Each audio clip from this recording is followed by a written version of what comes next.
Good evening, everyone. Welcome to COS Indiana Live for 2023. My name is Dale Parrish. I'm the State Director for Convention Estates here in Indiana. And once again, I want to welcome you to our broadcast this evening. We've got a great one lined up for you tonight. I think you're going to really enjoy it. And it's very, very pertinent, I should mention.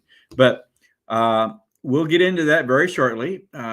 Now, I want to bring on my co-host, Ken Kashuba. Hi, Ken. Hi, Dale. How are you? I'm doing fine. Good to hear. Glad to see that you're okay. Doing well. I know there's a lot of stuff going around. Yeah, and our guest tonight had a little bit of a scare. I think she was sick last night, and but she's coming on tonight. So she's a warrior. She's a warrior. Yes, right. That's our super volunteer, Debbie Stewart, coming up here very shortly. So, but Ken, I guess you got some grandkids that caught the bug, and went through those little ones kind of mingle amongst the other preschoolers, and of course all kinds of things get circulated that way. But one of the middle one came home and ended up with a bit of that stomach bug, and then his sister got it, and then mama got it, and then dada got it, and it just went through the house. And fortunately, it was just a 24-hour thing, so most of them are feeling a little bit better by now. But you don't think it's related to balloons in any way, do you? I know it passed over the top of Indiana. What they say, I'm not sure the exact route over Indiana, but it's possible that there was maybe a slight dump over the top of Indiana. Who knows? I don't know. Did it pass over any part of Indiana? I really don't know. I heard when it was coming down through, when it was scheduled to go through Missouri, that it was going to pass through a section of Indiana. Really? I don't know whether that was ever officially mapped or not, but that's what I heard anyway. I really haven't paid too close of attention to that, but very interesting. It certainly had its course throughout the country for sure. So right. Matter of fact, I'm going to go ahead and pull up a comment here. We have a viewer who's already given us a little bit of an idea, saying that the balloon went over Illinois. I know it definitely went over Illinois. Okay. Oh, all right.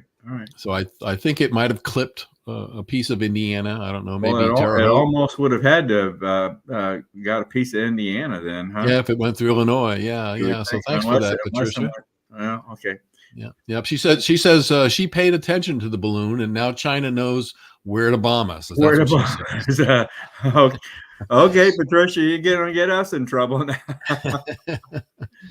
So I think they put an extra X next to your house, Dale. I don't know. Maybe if we have some other viewers tonight, maybe someone can verify whether the balloon did in fact go over. If it went over Indiana, what part of Indiana did that? Yeah, I'm sure right now, for the next couple of weeks, we might not see any more information. But I think some astute weather person, I would think that one of our Indiana weather guys would be able to show us the route. Yeah. All right. Well, interesting kickoff tonight, Dale. I don't know. Very interesting. As you might have gathered by now, Ken will be monitoring our comments and questions that are being submitted by viewers. And if you are a viewer, feel free to make a comment or or ask a question in the chat section. And like I said, Ken will be monitoring those, and will, if any are pertinent, he will give us a high sign and flash it up for us. So, I'll give you a high sign one more time. Patricia is very active so far. So she's one of our early viewers here. okay. I'm just gonna throw this up because we have time in the opening here to cover some things, and this does relate directly to what one of the legs of our Constitution areas that we're covering. And she wanted to mention that Senator Ted Cruz filed for an amendment for term limits to the Constitution. So, okay. There's at least a few people in our Congress that are stepping up and at least making an attempt. Yeah. I don't think it'll be very successful. I don't think it will be either. Carry through. Yeah. It'd be hard to get a lot of people on that. But putting it out there. That's good. Yeah, Thanks, Patricia. Thank you. All right. Well, Ken, as everyone should know by now, we like to keep track of the number of broadcasts that we're doing. So this is broadcast number 184, and you have been with us for 50 of these so far. I believe that's a milestone. So you don't have any confetti or something like that should be coming down right about now? No, I don't. There's probably a way I could make that happen, but I don't know how to do it. Well, we're gonna have to get an IT person on your side over there, I think. Yeah, it would be nice if we had an IT person. Yes. So, well, yeah, 50. It's hard to believe. Yeah. Hard to believe 50. 50 of these you've been with us. Wow. All right. Well, I do want to mention once again that if you're not part of the Convention of States family, the first step to take is to go to our national website, conventionofstates.com, and sign up.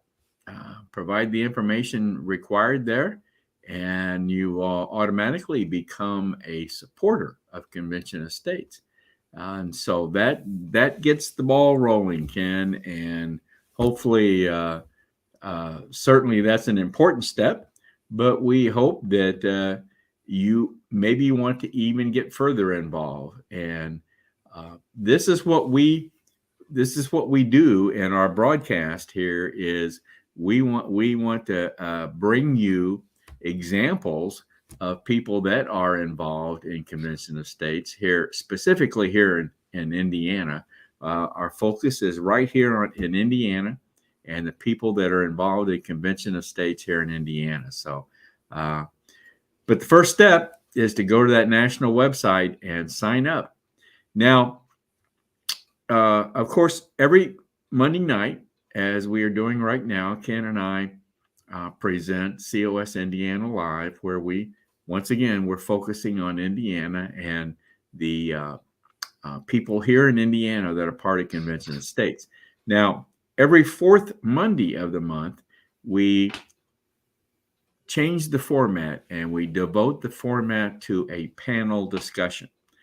And we don't have a topic yet for this month's roundtable as yet, but it will be February 27th. So just so everyone knows the date of the roundtable coming up. So February 27th, and there's a lot going on. So I imagine we'll have a good topic somewhere along the line, Ken. I think so. We'll be selecting that. Yep. Well, I also want to mention that we've got a couple other things that we offer in addition to our live broadcast like we're doing right now. We offer 2 podcasts. And one of those is the roundtable that we just talked about every fourth Monday. We take the audio portion of that roundtable discussion and we offer that in the format of a podcast. Then we also offer another podcast that we're now calling COS Indiana Live Voices. And in that podcast, we take about an hour and we talk to some outstanding COS Convention of States volunteers here in Indiana. volunteer activists that are doing. They're just dynamic people and doing an outstanding job for Convention of States here in Indiana.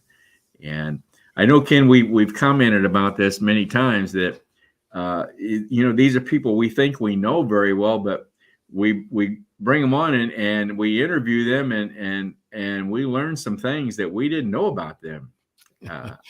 Isn't that true?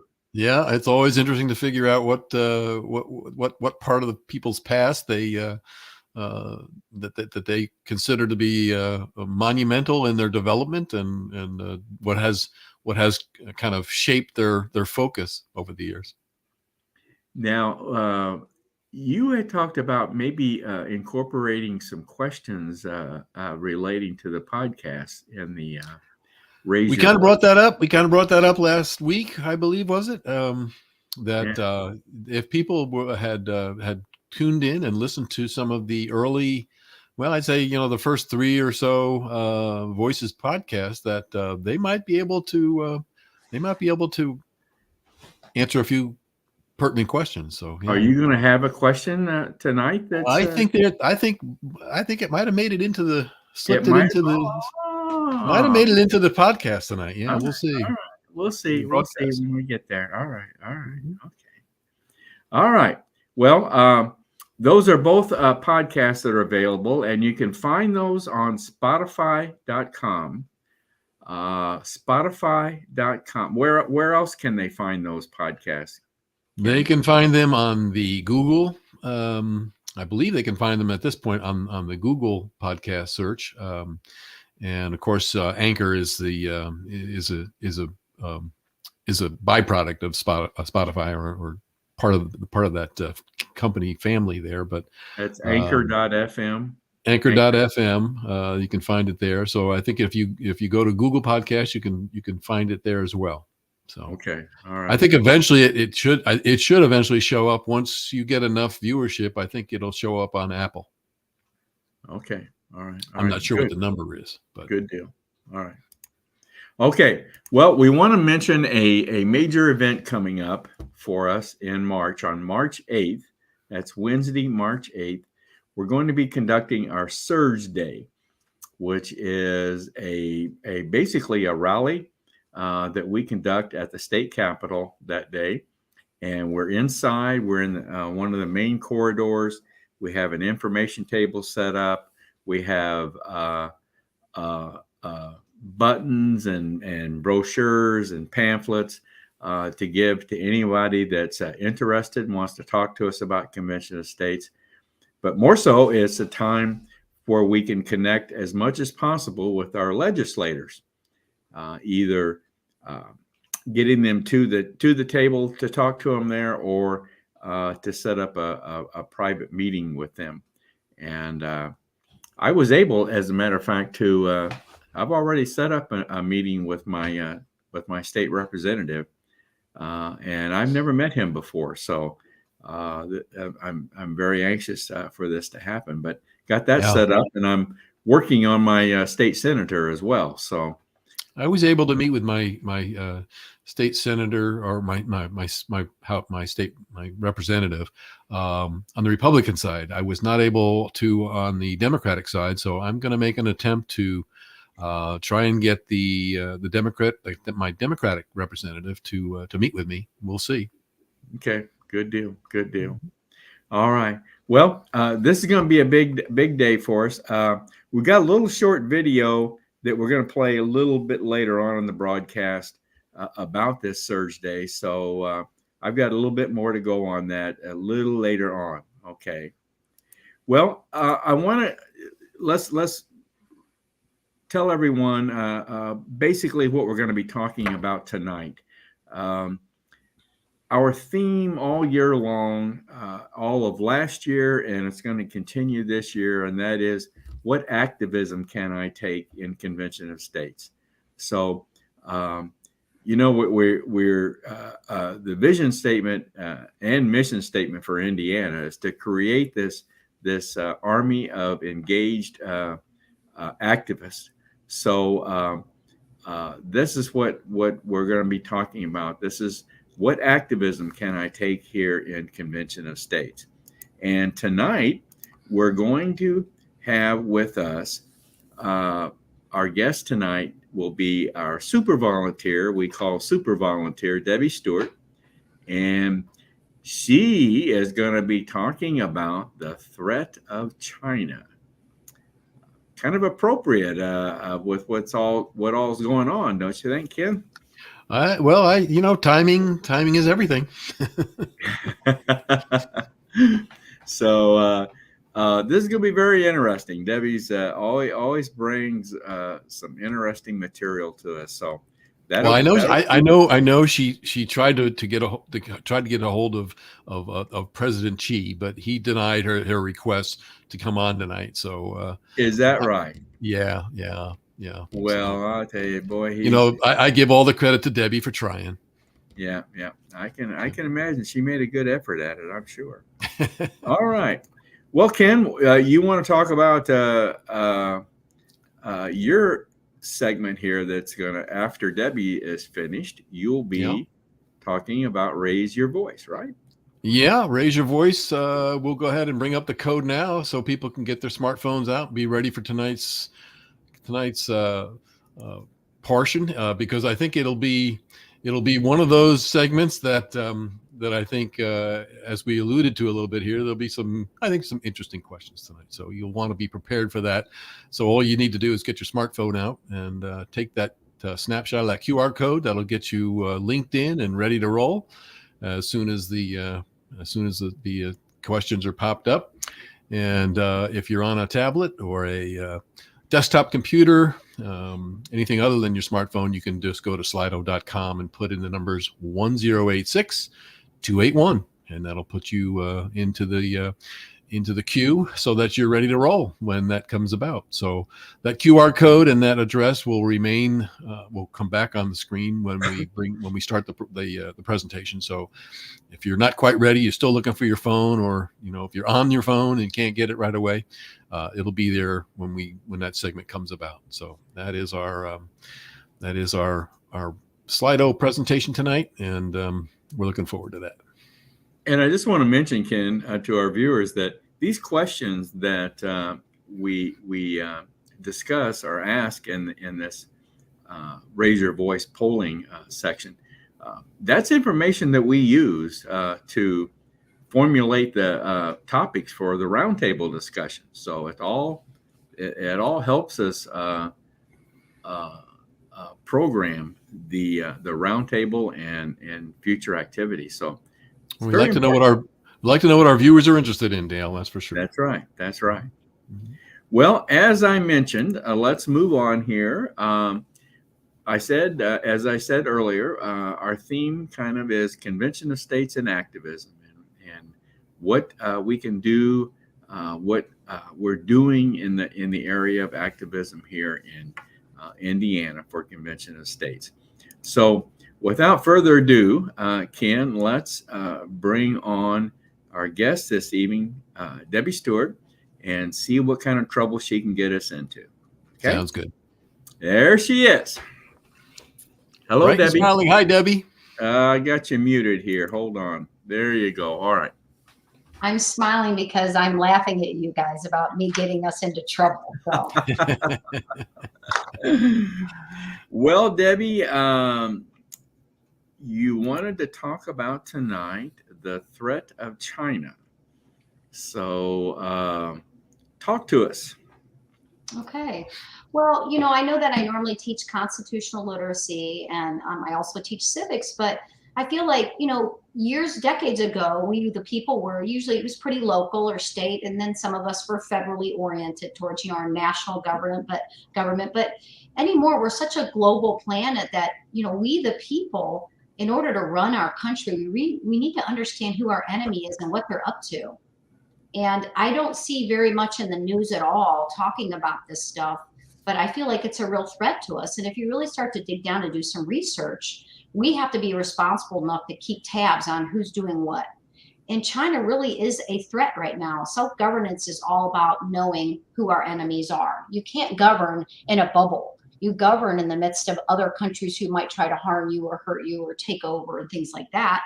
And to be honest with you, Americans probably think that war means guns and tanks and things like that, where it's changed a lot.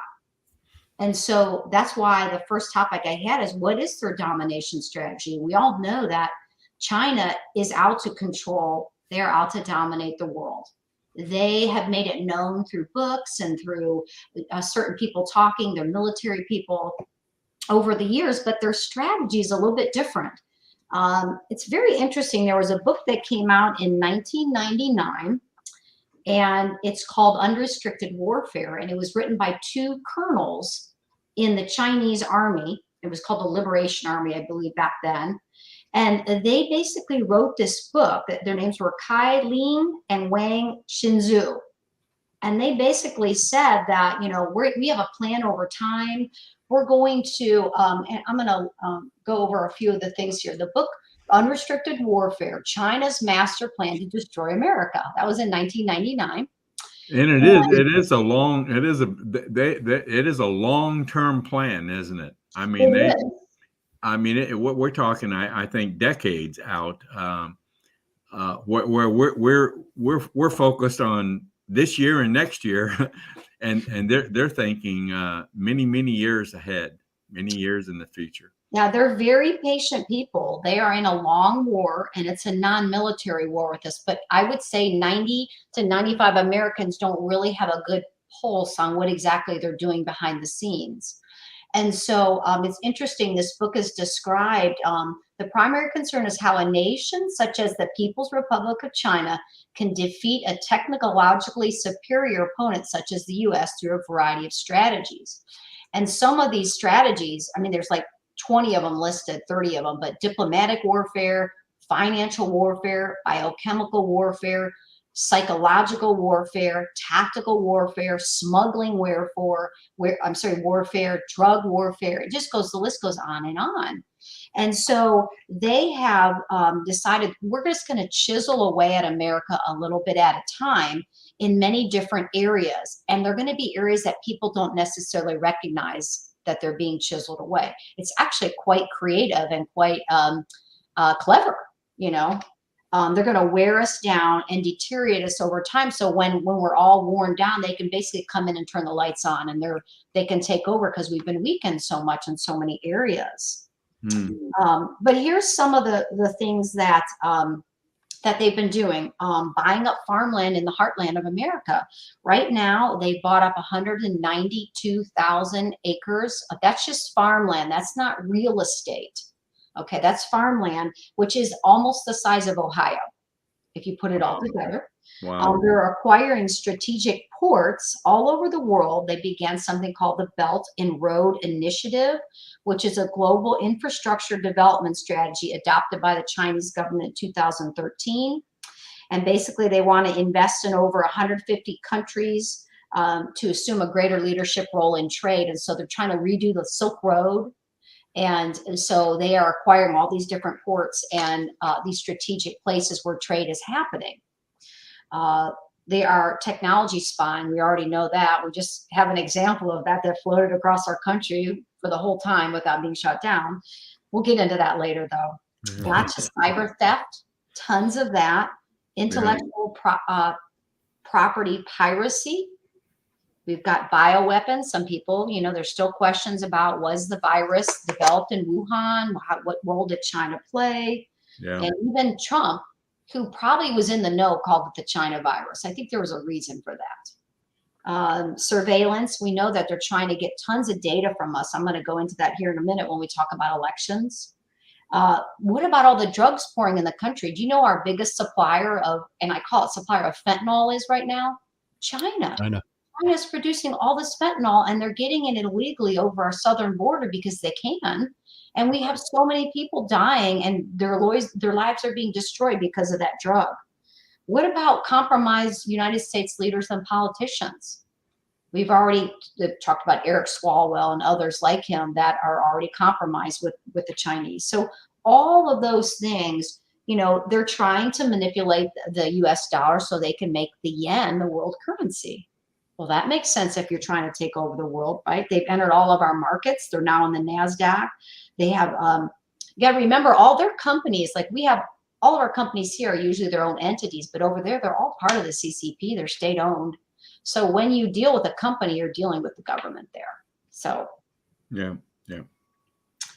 So that's kind of a little bit about their domination strategy. But now let's talk a little bit more about elections. And this is a little bit daunting when we talk about our elections and what's going on. But basically, there's an election management software out there called Poll Chief, POLLCHIEF.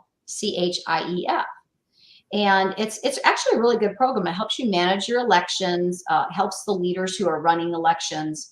It sounds really good, a great idea. It masses a huge amount of data and harnesses bunches of information in this tool. It's being used all across our country. Los Angeles uses it.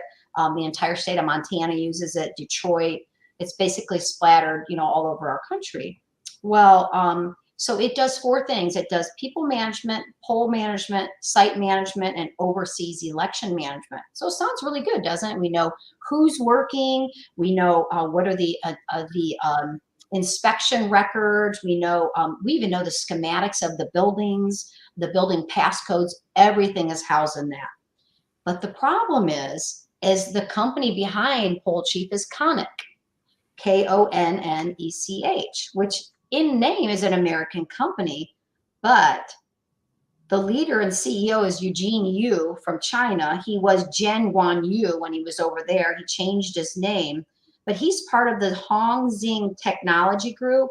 And there, he also helps China in running their elections. So basically, the Poll Chief requires all your workers to submit personal identifiable information, or PII, which is very personal stuff. Nobody's supposed to know that. If you work for Medicare, you get caught with even revealing one of those and you're almost fired, right? You get one warning, because I worked for a company that worked for Medicare and I know how important it is. But basically, he was accused of theft in October of 2021, I believe it was, and he was arrested. I don't know what happened with that. But he's been helping China run software for the Chinese elections for years, and it's all part of the same company. So basically, his servers in China have all of our information from all of our poll workers and everybody that helped out with the last election, or even maybe before, I don't know. But they have all of our information, our personal information there. So if you worked in this last election, your personal information is somewhere in another nation being used for we don't know what. Yeah. So so that's a little bit more about Poll Chief. It's made in China and it's all stored in China. The engineers that work for Poll Chief are pretty much all Chinese. Some of them are living in here in America. And he has strong connections to the CCP. So knowing their domination strategy, and now we're using a company who's run by somebody who has connections to the CCP, we might be able to make the connection that there's an intention there, right? Yep. So, I mean, I don't want to be a conspiracy theorist at all, but we have seen that China is doing whatever they can, off the grid a little bit. So you wonder, well, how does Homeland Security not know about this, right? If they were taking our data. So right now they're saying 1.8 million names of election workers are in there and all of their data. It's got their bank account information in there, their children's names, their addresses. They said even their passcodes on their phones are, this is crazy. So it's a giant data storage download. Who would give up that kind of information? I wouldn't give that information to anyone. I don't understand. Sometimes it's not even given it, Dale. I mean, look at this whole TikTok app. Now, this app apparently, obviously, it's a Chinese owned app, and millions of Americans use that every day, and they have all the information that goes into TikTok. So I mean, from the youngest on up to to the oldest in our country, they are finding different ways to gather all this information. And I know there's a bill at this point that's at least been drafted. and that they want to ban TikTok in the country. So I know it'll aggravate a lot of people who spend hours on that, but it's time to clamp down on some of the things that we just leak information from. Right. Wow. And we already know that China uses their data in their own country for social scoring for their people, right? Social credit scores, yeah. Right. And right now, Connex products are being used by our U.S. military on overseas voting by the Department of Defense. So our Department of Defense has a contract with this guy who has ties to the CCP on all the overseas voting. So all our military guys probably a lot of our military is using this product. Wow. So that leads us to talk about what about spying, which is the third kind of topic that, I wanted to just discuss is what about spying? What's happening with Chinese espionage? It's interesting, this whole balloon incident that happened. One of our men from the Pentagon, one of our leaders in the Pentagon came out and said, we know it's Chinese surveillance and we know it's violated the U.S. airspace. We know those two things, yet we watched it go all the way. We watched it come into Alaska because you can't tell me you don't have the technology for that. I mean, in 1941, for Pearl Harbor, they had the technology. They thought it was a flock of birds, and it was the plane. So we've got the technology to track everything now. You sneeze, they know it, right? I mean, just so somehow it got into Alaska and came down through Canada and then went through Montana and Idaho or somewhere like that, and then over the central U.S. and out down through, was it Myrtle Beach, I think? South Carolina, yeah. Yeah. So how something like that happens and we're not on it right away before it ever hit the Alaskan coastline is beyond me. Yeah. I don't think it was necessarily that we weren't on it. It was that they didn't want us to know about it. That's my opinion. Obviously, a lot of what we're talking about with the balloon is going to be opinion until we hopefully get more information on it. But I don't think I doubt. I mean, at this point, I doubt our government is going to be that upfront with us. If they'll release it. I don't think we're going to get the information. It's like anything else. It's a news story for a couple of days. They bury it and move on. It's just been the pattern, I think, of our media and our government has been just, hey, they throw it out, it's thrown out there, and then it's just they move on to the next crisis is really what turns out to be. So yeah. Regardless of what they let us know, why didn't they get rid of it before it hit the Alaskan shoreline? That's my question, because obviously they knew it was probably a threat. Well, I think that fits into the compromise area that you talked about earlier, Debbie. I think there are people in our leadership that are compromised and therefore don't want to ruffle any feathers over there. Which is crazy because, you're supposed to be defending the American people. So I think that, as far as our U.S. leaders and politicians, I don't feel like we should pay them hardly anything and let them get in the markets. That way, the people who really want to do the right thing are actually going to take the leadership roles for the right reason. Yeah. So, well, when you look at the lack of protection already on our border, our southern border, why is our airspace any different? That's another border that should be protected, and they're doing a lousy job of protecting the southern border. So I didn't expect them to really be able to handle the airspace as well. So yeah. Well, and now let's look at something called the Confucius Institutes. Those are Chinese propaganda schools that are in over 100 of our universities right now, where they're teaching Chinese indoctrination and they're spying, right? And there's over 500 of these programs in elementary and secondary schools right now in our country. Now, how many schools do we have over in China? I'm wondering. The problem with, I love that we're a republic, but the problem with a republic is we're so delicate that we can be tempted by, getting money from another country and being involved in spying because we can get paid off for doing that. If you're at the CCP, even the slightest hint, you're done. But over here, we've got too many people that are not serving America and we're just letting them go. It's like it's okay to do. I think that's treason. I think our founders would turn over in their graves if they saw some of the politicians we have right now. Yeah. Oh, I think they're on their third rotation, Debbie. You know, there's something called the Chinese United Front. They install Chinese agents in America to act on behalf of the CCP and their intelligence agencies. So they're actively recruiting for spies, you know. So it just wonder, makes you wonder.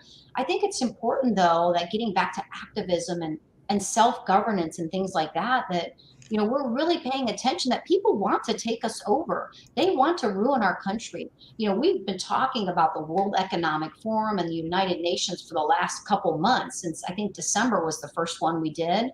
But they are trying to take us over. We are one of the few countries holding them back from their global agenda. So China and the whole United Nations World Economic Forum thing taking, you know, 2030 agenda, those are two huge entities that cover a huge part of the world, are trying to ruin us. Yeah. We need to wake up and realize that, you know, we need to get involved. We need to get active. We need to have our eyes opened up and hold our representatives accountable and protest things that we see happening where nobody's saying anything. And I know that's work. It takes work and it takes a united effort. But we do need to. Debbie, I wonder what the situation would have been, different situation would have been if it was Russia that flew a balloon over the top of us. We'd be all up in arms. It would be on the news from 24/7, and people would be all kinds of upset because Russia sent a balloon over the top of us. But China does it, and we don't recognize. I mean, we don't. I mean. A lot of Americans don't recognize this as a threat it is. And as you said, you know, when you start talking about control in a different way, not the tanks and the guns and the bombs, but we're talking about, you know, the controlling the economy, controlling food, when you control all the materials to make our batteries. I mean, go back to what we should have learned in COVID. They supplied all of our masks and the PCP. I mean, all your health your health protection, and it was all coming from China. We should have learned something from that in itself. Yeah. Well, and that's interesting too, because like I know some people are talking about the EMP pulse, you know, that the electromagnetic pulse that could just shut down everything in our electrical grid, which would put us, you know, for a year out of everything. But if that happened, we would have, our cars wouldn't run, you know, our water wouldn't run, we'd be done. The phones wouldn't work. Yep. Mm-hmm. Right. Everything would go down. And it's interesting. Our power grids come from there. So like we're depending on them. Say, hey, you guys just sent an EM pulse over here, EMP. Do you mind if we buy some more grids from you so we can get back and running? Well, I'm sorry, but you know, that's pretty scary. And that is something that should also be on the top of the list. Near the top of our list for our government to be looking into. That really should be strengthened. Our electrical grid is quite old. Yeah. Okay. I think to wrap this up, I think it's self-governance. We all need to get involved. We all need to make ourselves aware, knowledgeable, and know what's going on. So that's a key part of self-governance. So, Debbie, anything else in closing? You know, I just see, keep your eyes wide open and be a truth seeker. You know, don't just believe everything you hear. Go do your research, find out what's really going on, and start holding people accountable for, you know, what they're saying and doing, and ask questions for sure. There you go. Debbie, thank you very much once again. We will have Debbie back in March. I think it's not in March. Early April 3rd, I think is what we're shooting for now. So I'm sure she'll think of something, another good topic to talk about between now and then. So Debbie, thank you very much. You're Stay welcome. healthy, Debbie. Stay well. Will do. Bye. Bye-bye. Bye-bye. Oh boy. I hope we're not in trouble. Very well. So far, we're still up and running, Dale. So you know. So far, yes. We'll see. I'll know tomorrow. Yeah, you will. All right, Ken. I want to play this. It's a very short video. It's about our Surge Day coming up in 2023, And let's go ahead and play that, and then we'll get into Raise Your Voice, okay? Okay, sounds good.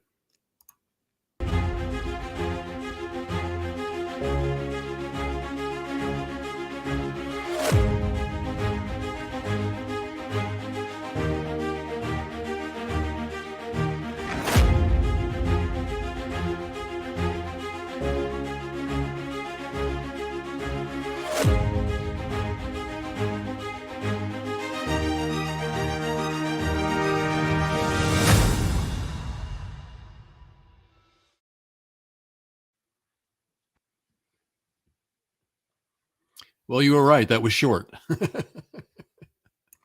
It was short, wasn't it? Yeah, it was short. Yeah, that's okay. Got the point that's across. Okay. That's once again, that's on March 8th at the state capitol. Probably running from about 9 to 3 o'clock, somewhere in that time range. So if you and you don't have to stay for the whole thing, right, Dale? You You could come in for a couple of hours if you have some time. So we don't need everybody to stay, show up early and stay late. You can just come as you need it. We can use all the people we can get. We want to get as many people there as possible. So if you can make it, please plan on coming down or up. I'm from the northern part of the state. I'm talking coming down to Indianapolis, but there are those coming up to Indianapolis. So, or over or whatever, just be there. There you go. All right, Ken, let's get into Raise Your Voice. So take it away. Okie doke. We'll let Marengo do that. All right. Your turn to be heard.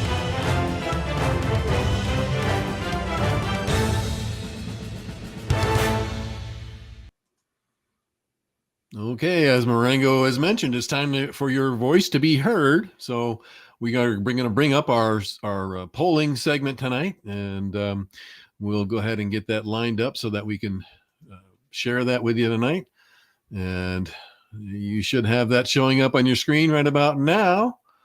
And let's see. You have it there, Dale? I see it now. Okay. I see it. Yeah, I see it. All right. So there we go. I was looking for the to the side here. Two of us to pop up on the side there so I can see you struggle with these questions. So right. So anyway, yes. The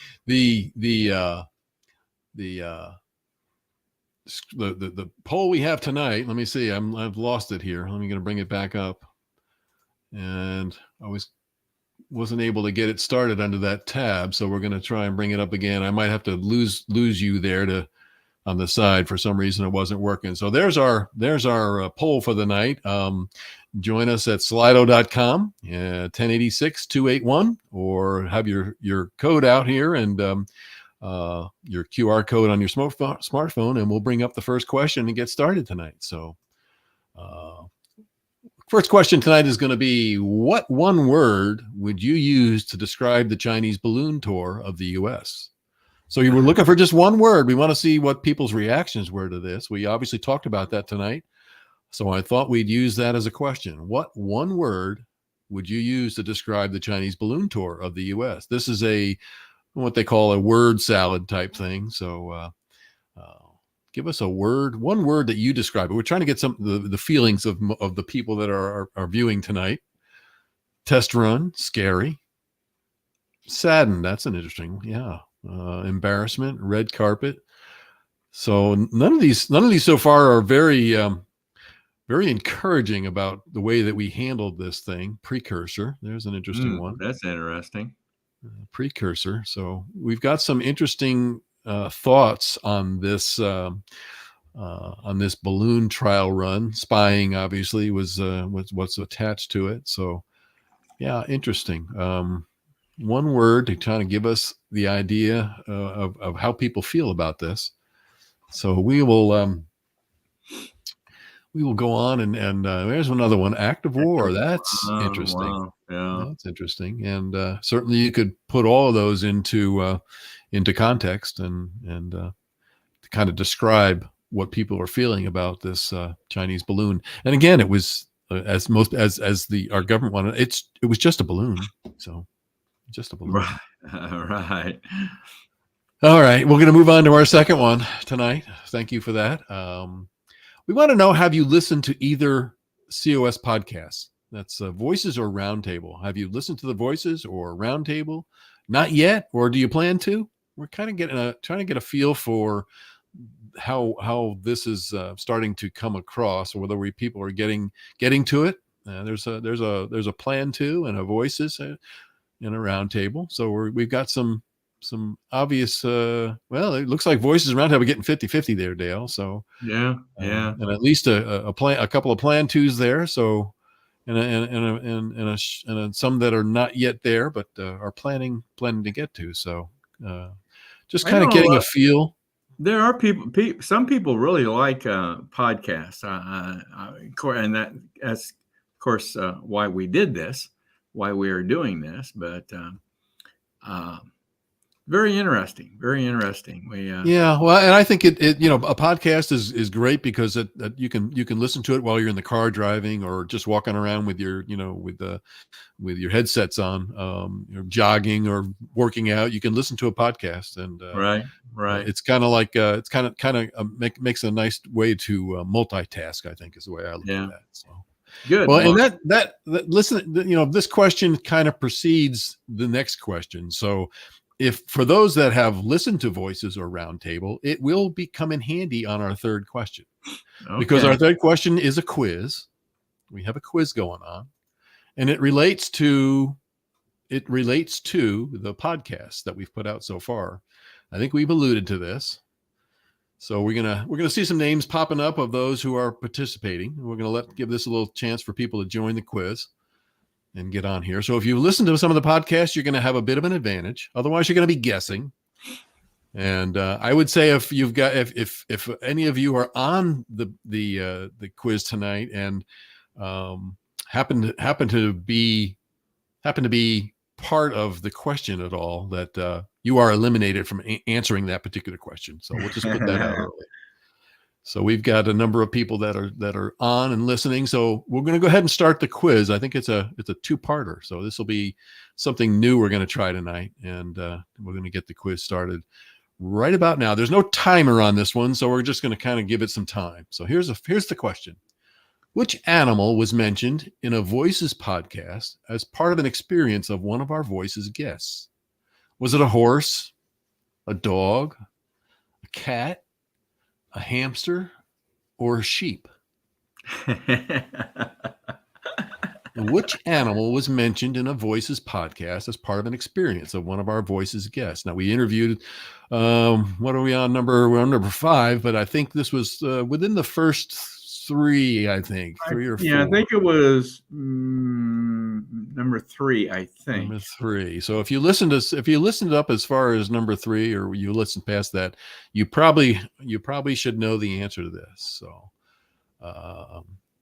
which animal was mentioned in a Voices podcast as part of an experience of one of our Voices guests? Yeah, I don't see selections being made. Are we going to see a? I'm not, at this point, I'm not. Let me see. I wonder if I didn't show the results. We might have to do the results. We'll have to see, Dale. I'm not sure. Show questions and answers. Well, go back to it. I'm not sure how I can get to that. Well, we're not sure. Show leaderboard. Let me see if that shows it. There we go. I don't know. That's still not showing the answer though. Okay, hide the leaderboard. Let me go back to the question. We're not getting any answers, so maybe it's something that I will have to divulge myself. It may be a technical problem here. Could be a technical problem on the quiz. Although there's a back portion to this quiz. So let me see if there's any other way of doing it. I don't want to deactivate the quiz. Let's see. Okay. Well, I think we've given people enough time anyway to answer, but the correct answer was, let's see. I'm trying to still figure out if I could show that. I don't know why. Reset results. I don't want to reset them. Okay. We're going to go on to, I'll go ahead and give the answer. The answer was hamster. Yes. Yes. So if you guessed hamster, you are correct.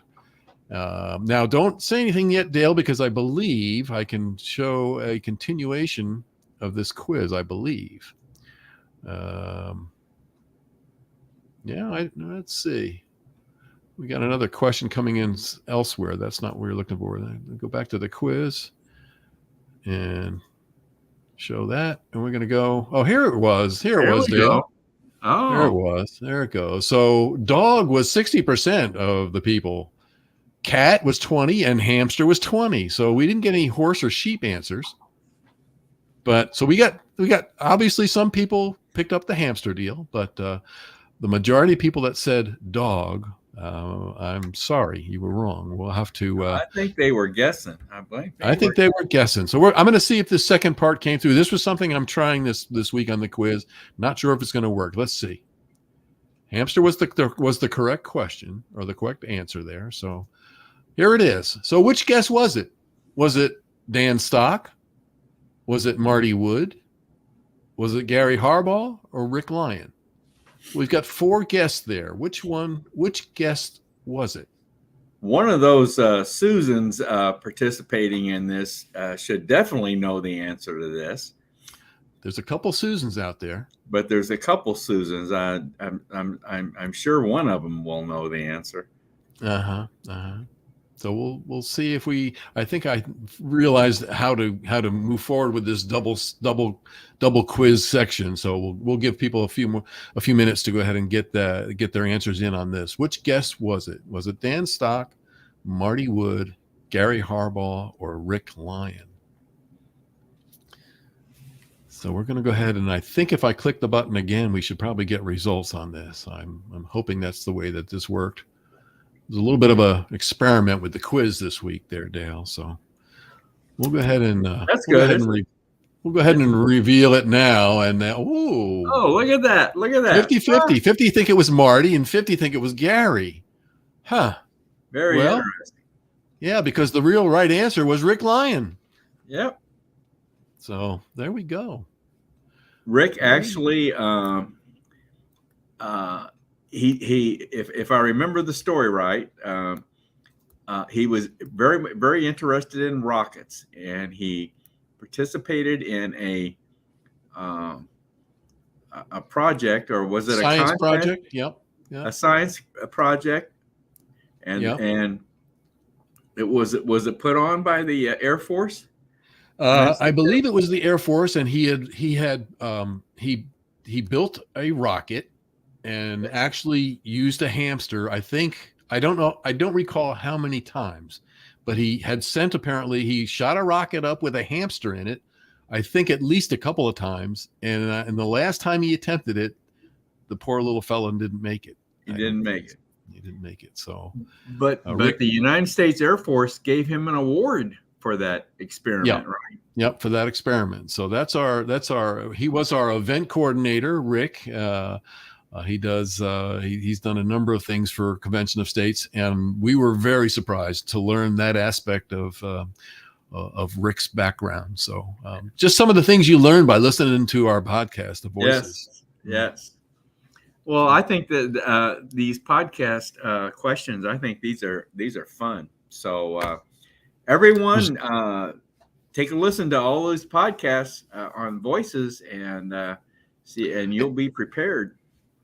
It looks like we have to do a couple of questions on Marty Wood and Gary Harbaugh, because everybody thinks that they had something to do with these animals. So, all right. Well, I could give you a question right now on Gary Harbaugh, but I'll save it for. Save it. You'll have to text it to me. Yeah.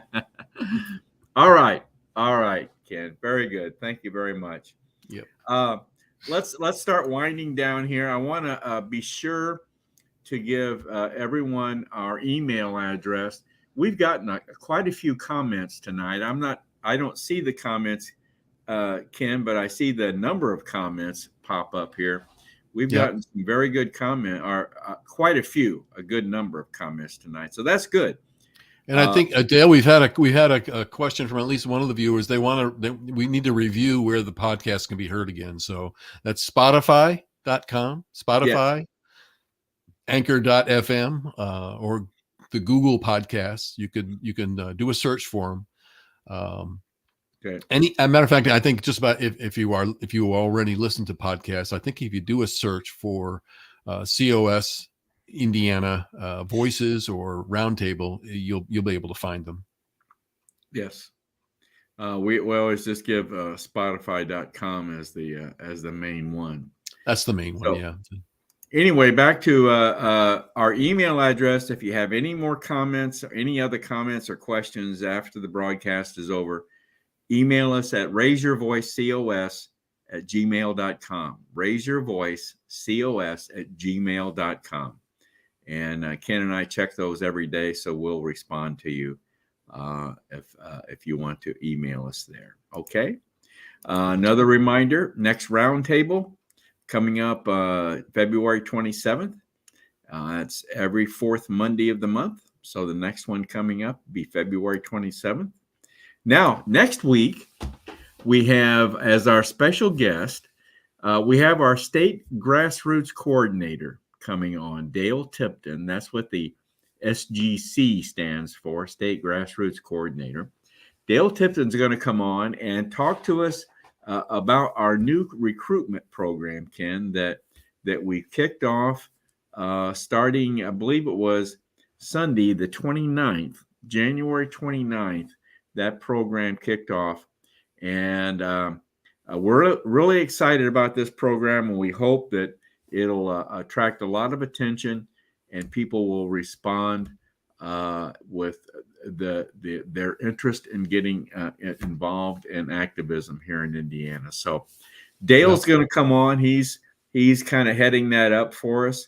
So he's going to come on and talk to us about the program and explain the program to us. I got one more question. I think I want you to go ahead and address, Dale, because obviously I think I'm not sure whether this is a new viewer or not, but she's participated a lot tonight. So I just wanted to throw this up. She wants to know what is a roundtable. So you might want to just review what we do on the roundtable. Well, Patricia, what you're seeing this evening is what we do every Monday evening and on COS Indiana Live. Every fourth Monday of the month, we devote the format to what we call a roundtable discussion. And the roundtable is comprised of our executive group, which would be Ken, myself, and 3 or 4 other individuals that we form a panel, and we choose a topic ahead of time. And we just conduct a roundtable discussion on that particular topic, and of course we take viewer comments or questions that come in, just like tonight. So that's what a roundtable is about. We usually have a special guest to attend too on that. Yes, that we generally have a special guest that is part of the panel. Mm-hmm. So it's a panel discussion. If you could just feature us sitting around a table and talking about a particular topic, that's what it's all about. There you go. Hope that helps. All right. We had talk, and I think I showed this again just a few moments ago. But once again, our podcast can be found at Spotify.com, and both the Roundtable and the Voices podcast. So be sure to listen to the Voices podcast, because more questions will be coming in the future on our Raise Your Voice segment about those Voices podcasts. So. Yep. So Ken, I guess we'll wrap it up here with our favorite acronym: Get Off the Couch. Get off the couch. Yep. It's time to, if you want to get involved, if you want to express your activism, and that can be expressed in many different ways, and we can offer you various opportunities to express your activism here with Convention of States. So, and next Monday, we're going to talk about the program, the recruitment program that we are introducing to everyone here in Convention or here in Indiana to get more people involved in Convention of States. So we want to grow the Army. Yep, so important. Yep. Folks, if you're one of these, like so many of us have been over our past, it's time to get off the couch and get involved. So many of us have gotten to that point, and I'm one of those. I had never talked to a politician. I had always stayed on top of the news. I always enjoyed listening to the news and staying on top of the news. But back in about 2013, some things went on, and I decided it was time to get involved. So many of us have, in Convention of States, have experienced that same thing. So was it your experience too, Ken, that you just got to the point where it was time to do something, right? I'd say so, Dale. When you get to a point where you see nothing working, and you're putting in your civic duties of your civil duties of voting and doing everything else that way, I think it finally came to a point where it's like, look, I got to find something where I'm actually seeing some movement, as the Surge Day video said. I wanted to see some definite results from what I was getting, and I'd add, as far as the Surge Day is concerned, and I was like you, I never really got in touch with my legislators before, or talked to anybody, and right.